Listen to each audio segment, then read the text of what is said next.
সকালবেলায় ঘুম থেকে উঠে থেকেই ফেসবুক আর হোয়াটসঅ্যাপ আর ইনস্টাগ্রামে যে লেভেলের আমি এই জামাই ষষ্ঠীর ফটোজ ভিডিও দেখছি, তাতে করে আমি এইটা রিয়েলাইজ করতে পারলাম যে আমার মনে হয় আর এ জন্মে জামাই ষষ্ঠী যাওয়াও হবে না, খাওয়াও হবে না, জামাই নিয়েও যাওয়া হবে না। মানে বয়সটা যে লেভেলে আমার বেড়ে যাচ্ছে আর কি, তাতে করে এখনো পর্যন্ত আমি যাই হোক, সে দুঃখের কথা নাই বা বললাম। ব্যাপারটা হচ্ছে যে আমি ভাবলাম যে যদি আমার আজকে জামাই ষষ্ঠী হতো, তাহলে আমি কীরকমভাবে সেজে জামাই নিয়ে আমার মানে বাবার কাছে যেতাম কিংবা বাবার বাড়িতে যেতাম।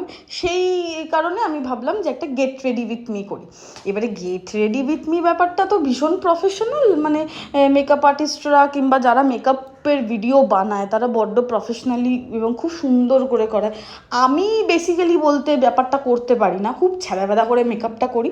হ্যাঁ, হয়তো ব্যাপারটা ফিল্টার আর হাইলাইটারের জামানায় মানে কাজ চলে যায় আর কি, কিন্তু খুব একটা যে প্রফেশনাল ওয়েতে মেকআপটা করতে পারি সেটা নয়। মানে তোমরা ভিডিওটা দেখছো, দেখেই বুঝতে পারবে না ঠিক করে আমি ফাউন্ডেশনটা লাগাতে পারি আর না কিছু করতে পারি।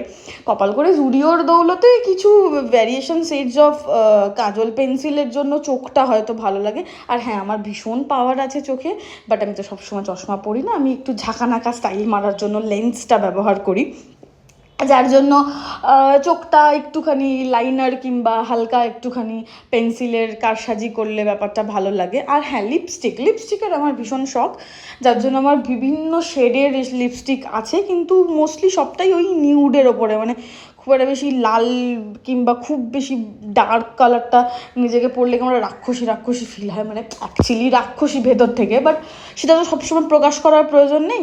তো আমি খুব নিজেকে একটা ডিসেন্ট সাজ দেওয়ার চেষ্টা করেছি। ডিসেন্ট একদমই নই আমি, বাট চেষ্টা করেছি সাজটা ডিসেন্ট দেওয়ার।